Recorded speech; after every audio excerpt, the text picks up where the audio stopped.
श्रीमद् भगवद गीता ज्ञान यज्ञ प्रवचन क्रमांक 484, अध्याय 12वां भक्ति योग और श्लोक क्रमांक 19।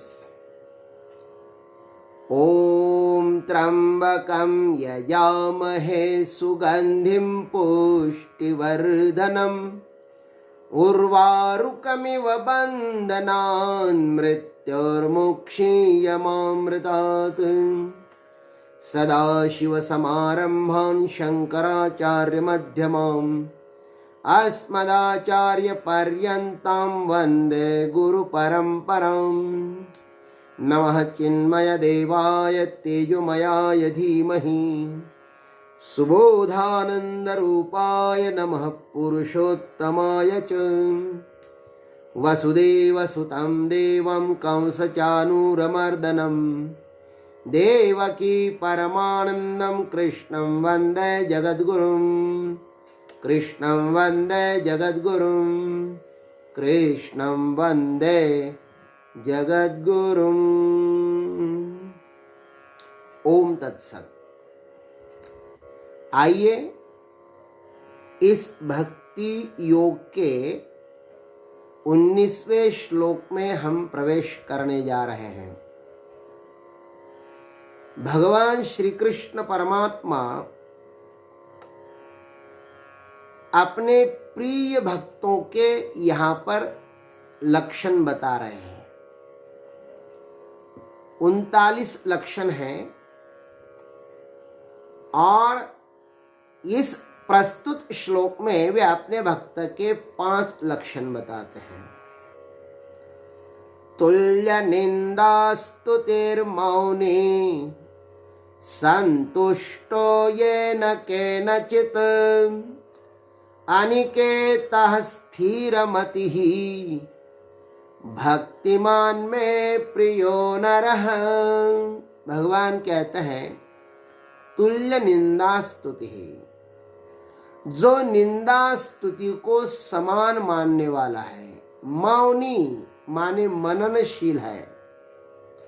येन केनचित् संतुष्टः, जो कुछ मिले उसमें वह संतुष्ट रहने वाला है। अनिकेतः, अनिकेत का अर्थ है रहने के स्थान में वह ममता और आसक्ति से रहित है। और स्थिरमति ही, वह स्थिर बुद्धि वाला है।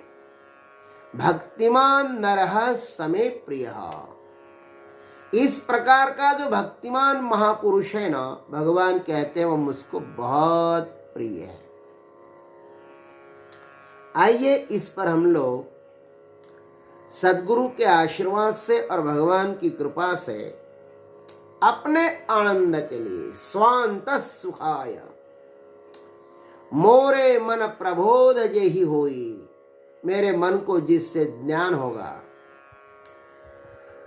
और अंतः तमः शांतये, हमारे भीतर जो अज्ञान है उस अज्ञान को नष्ट करने के लिए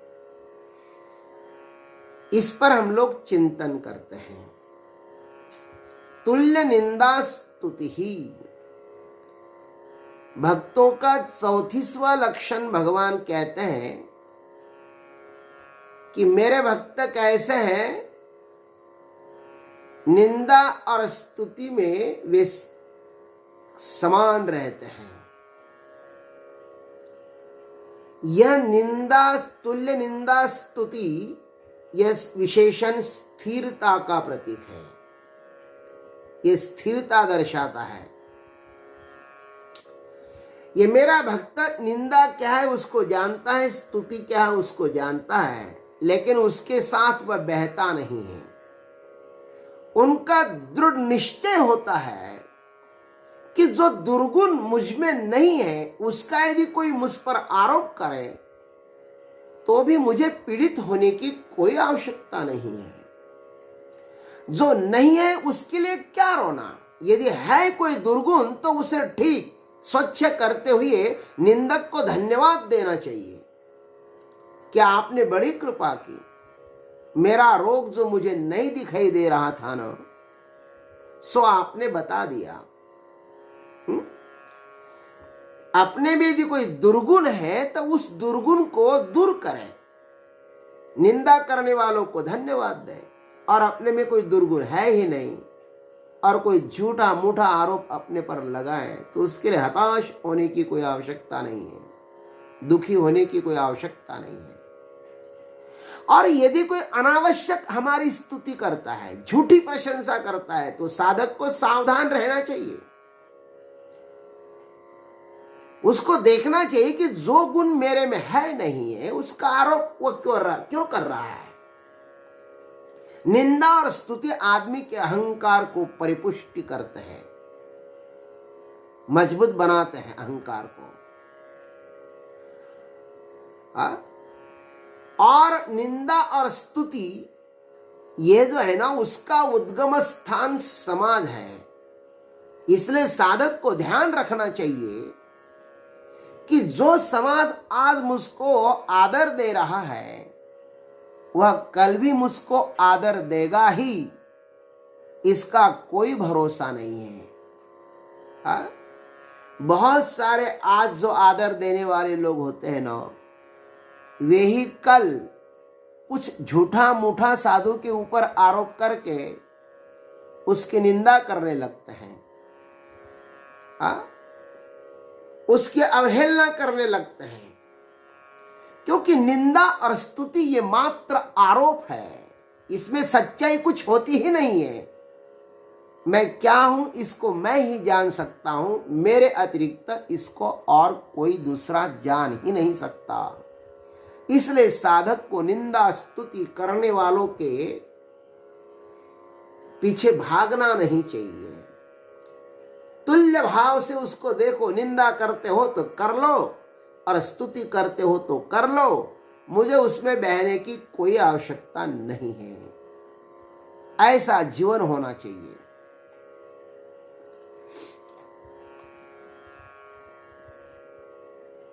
निंदा अस्तुति उभय सम ममता मम पद कंज, ते सज्जन मम प्राण प्रिय गुण मंदिर सुख पुंज।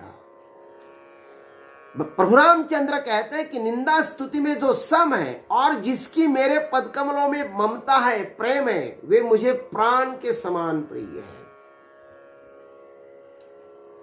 वे सज्जन गुणों के मंदिर और सुख के सागर हैं, जो निंदा स्तुति में बहता नहीं है, जो अपने आप में मस्त रहता है, जो अपने आनंद में स्थिर रहता है ना, वो भगवान को प्रिय है।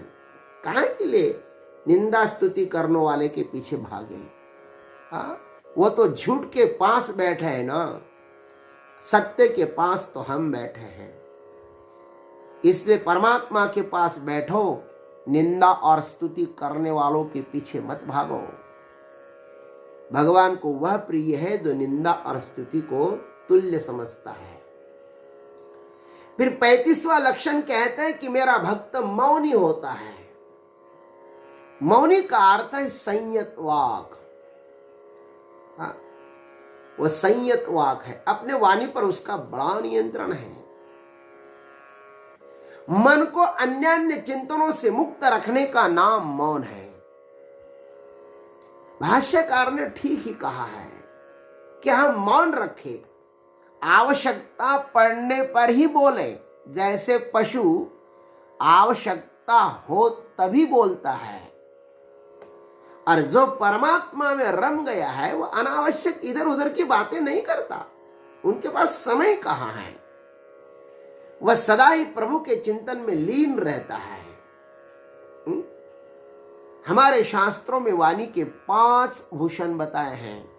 सत्य बोलना, सत्यम हितम मितम ब्रूयात, अविसंवादी पेशलम।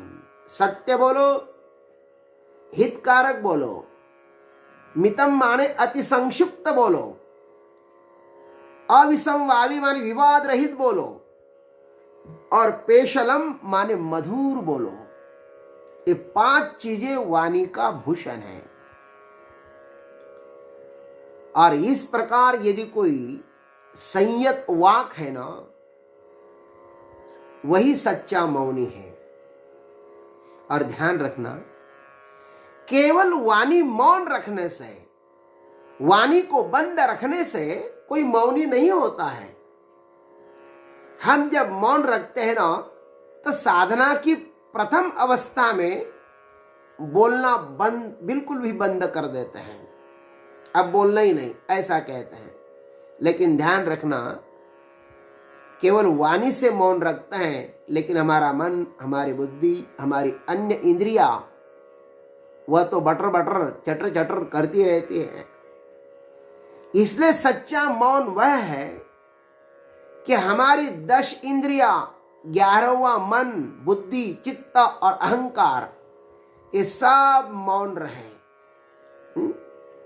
ये कुछ न बोले, हमारे आदेश का पालन करें, तो उसे ही सच्चा मौन कहा जाएगा। और ध्यान रखना, जो संत होते, जो सिद्ध महात्मा होते हैं, उसको तो बोलना ही चाहिए, उनको तो बोलना ही चाहिए ना। हमारे वेदव्यास जी महाराज न बोलते, व्यासोच्छिष्टम जगत सर्वम, इस जगत में जितने सारे शब्द हैं वो व्यास जी महाराज ने कहे हुए हैं। हमारे ज्ञानेश्वर महाराज, तुकाराम महाराज, एकनाथ महाराज, नामदेव महाराज, जनाबाई, समर्थ रामदास जी महाराज, गोस्वामी तुलसीदास जी महाराज, ये न बोलते ना, तो आज हमारी क्या स्थिति होती है। हम तो महाराज शब्द के दरिद्र हो जाते हैं। लेकिन ये संत बोले, इसलिए आज हमें परमात्मा का ज्ञान हो रहा है, परमात्मा के बारे में कुछ हमें समझ में आ रहा है। भगवान श्री कृष्ण न बोलते तो क्या हमें गीता सुनने के लिए मिलती? तो ये बहुत, संतों को तो बोलना ही चाहिए। मौन का अर्थ है जितना चाहिए उतना ही बोलो, सत्य बोलो, मधुर बोलो, प्रिय बोलो। ऐसी वाणी मत बोलो कि जो जिस वाणी से दूसरों को कष्ट होवे। ऐसी वाणी बोलो कि जिससे अंतरात्मा प्रसन्न हो। 36वां लक्षण कहता है कि ये न केनचित् संतुष्ट। हे पार्थ, मेरा भक्त न प्रत्येक परिस्थिति में संतुष्ट रहता है। कुछ मिले कुछ न मिले, उससे उसको कुछ लेना देना नहीं होता है। संसार की प्राप्ति वो कभी सदैव संतुष्ट रहता है, जो भी मिले। जैसे समुद्र वर्षा के अभाव में नहीं सूखता, बारिश के समय सब नदियां उनके पास आती तो वो फूलता भी नहीं है। वह हमेशा अपने में संतुष्ट रहता है। भक्तों को पता है कि मेरा उदर निर्वाह, मेरा योगक्षेम मेरा परमात्मा चलाता है। योगक्षेमम वहाम्यहम, ये तो भगवान का बृहद्वाक्य है। और हम साधुओं का यह अनुभव भी है कि वह समय पर हमें सब कुछ देता है। हाँ, जैसा चाहिए वैसा नहीं देगा, लेकिन जितना चाहिए उतना देता ही है। साधक को संतुष्ट रहना चाहिए। संतोषम परमम सुखम। भगवान कहते कि मेरा जो भक्त होता है ना, मेरा भक्त संतुष्ट होता रहता है। वह कभी भी, मेरा भक्त कभी भी असंतुष्ट नहीं रहता, हमेशा संतुष्ट रहता है। और इस संसार में संतोष के जैसा सुख और कोई है ही नहीं। और संतुष्ट व्यक्ति जो है ना, वही सम्राट है। सुखी कौन है? जो परम संतुष्ट है, वही सुखी है। भगवान कहते कि मेरा भक्त अनिकेत अनिकेत है। जिसका अपना कोई घर नहीं होता है ना, उसको अनिकेत कहते हैं। हमारे ब्रह्मचारियों का भी नाम, गुरु भाई का नाम अनिकेत था, अनिकेत चैतन्य। जो आदमी को बांध के रखता है ना, उसका नाम घर होता है। जो आदमी को बांध के रखे उसका नाम घर है। कभी कभी तो भागवत में तो पत्नी को भी घर कहा है। वसुदेव गृहे साक्षात ऐसा कहा है। वसुदेव जी के घर में मैं जन्म लूंगा ऐसा भगवान ने कहा। लेकिन वसुदेव का घर कौन सा है? वो 4 दीवारों का घर नहीं है। देव की माता जो है ना वही वसुदेव जी का घर है। मैं माँ देवकी के गर्भ से अवतार लूंगा ऐसा भगवान ने कहा। भक्त जहां पर रहता है ना उसे अपना घर नहीं कहता। वो तो कहता है कि प्रभु का घर है। संत का जो घर होता है वो सबका घर होता है। अतः उस घर को संत जहां पर रहते हैं ना उसको आश्रम कहते हैं। उसका नाम है आश्रम। और आश्रम किसी एक का नहीं होता है, किसी एक की संपत्ति नहीं होती, वो सार्वजनिक होती है ना। अतः हमारे ऋषियों ने घर नहीं बनाए, हमारे ऋषियों ने आश्रम बनाए। जहां पर रात में लोग विश्रांति लेते हैं ना, विश्रांति के लिए आते हैं ना, उसको तो आश्रम ही कहते हैं। वस्ती कर वस्ती आला पहाटे उठोनिया गेला तैसे असावे संसारी जो वरी का प्राक्तनाची दोरी। पक्षी आंगणी उतरती ते काय गुंतोनिया राहती तैसे असावे संसारी जो वरी का प्राक्तनाची दोरी। तो सब आश्रम है, ब्रह्मचर्य आश्रम, गृहस्थाश्रम, वानप्रस्थाश्रम, संन्यास आश्रम। और ये संसार जो है ना ये घर बनाने लायक नहीं है। यहां पर कोई भी नहीं रुका है, सब चले गए। ये घर जो है वो विश्रांति के लिए है। घर के साथ स्वयं को नहीं बांधना चाहिए। किसी एक स्थान पर ममत्व करके नहीं रहना चाहिए। भगवान ने सबके लिए पृथ्वी बनाई हुई है, सबको रहने के लिए इसकी उत्पत्ति हुई है। अरे भाई ये शरीर ही अपना घर नहीं है। तो ये घर अपना कैसे हो सकता है? अतः भक्त सदैव विचरण करते रहता है। सन्यासी हो तो विचरण करता है, गृहस्थी हो तो एक जगह रहता है, लेकिन गृहस्थाश्रम बन करके रहता है। वह उस घर में आसक्त नहीं होता है। वह घर भगवान का मंदिर है ऐसा समझ करके वह जीवन जीता है।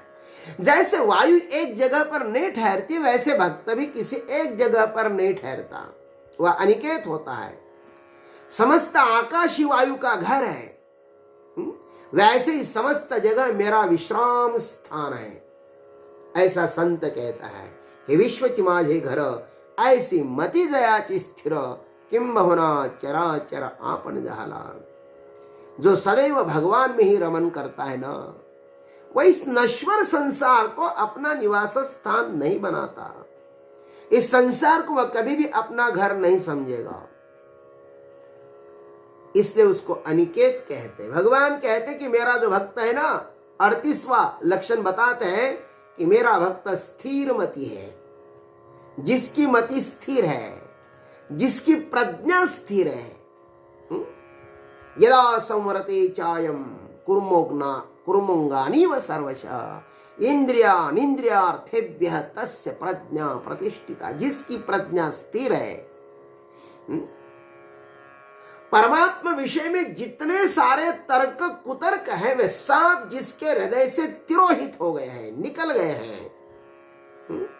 और जो संपूर्ण निष्ठा से परमात्मा के पास बैठा हुआ है, ऐसा जो भक्त है ना वो मेरा भक्त कैसा है? वह स्थिर मति है। भगवान को स्थिर मति भक्त बहुत प्रिय लगता है।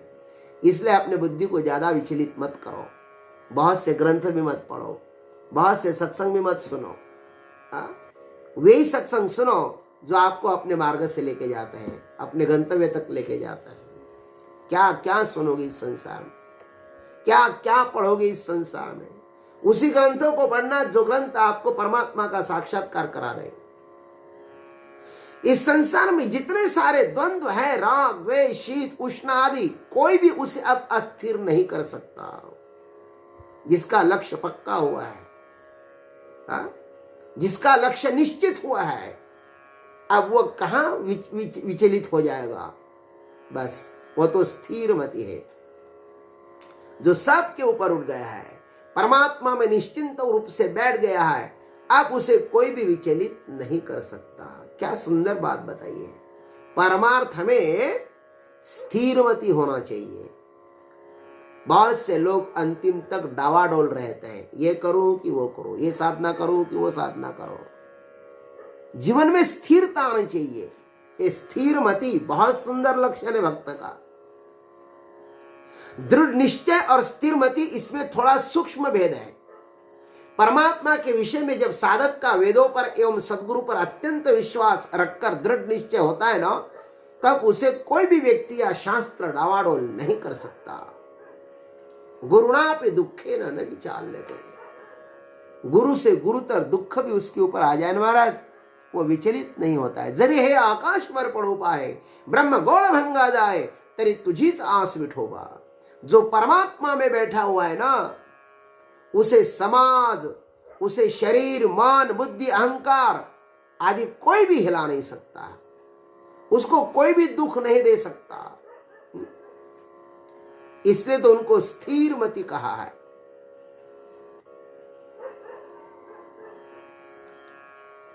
और आगे कहते हैं कि भक्तिमान नरह समे प्रिय, और मेरा भक्त कैसा है, बस भक्ति में मस्त रहता है। इस प्रकार का जो भक्तिमान नर है वो मुझे बहुत प्रिय है। भगवान का ये प्रियाष्टक है, कृष्ण प्रियाष्टकम है। भक्ति का अर्थ है परमात्मा के साथ जुड़ जाना, प्रभु से विभक्त न होना। जो कभी भी भगवान से विभक्त नहीं होता है ना, ऐसा प्रिय भक्त, अनन्य भक्त। भगवान के साथ जुड़ना हो तो विनम्रता अनिवार्य है। विनम्रता के साथ परमात्मा के साथ जुड़ जाओ। समर्पण बहुत बड़ी चीज है मेरे भाई, वह हमें प्रभु के साथ जोड़ देता है। इसलिए यहां पर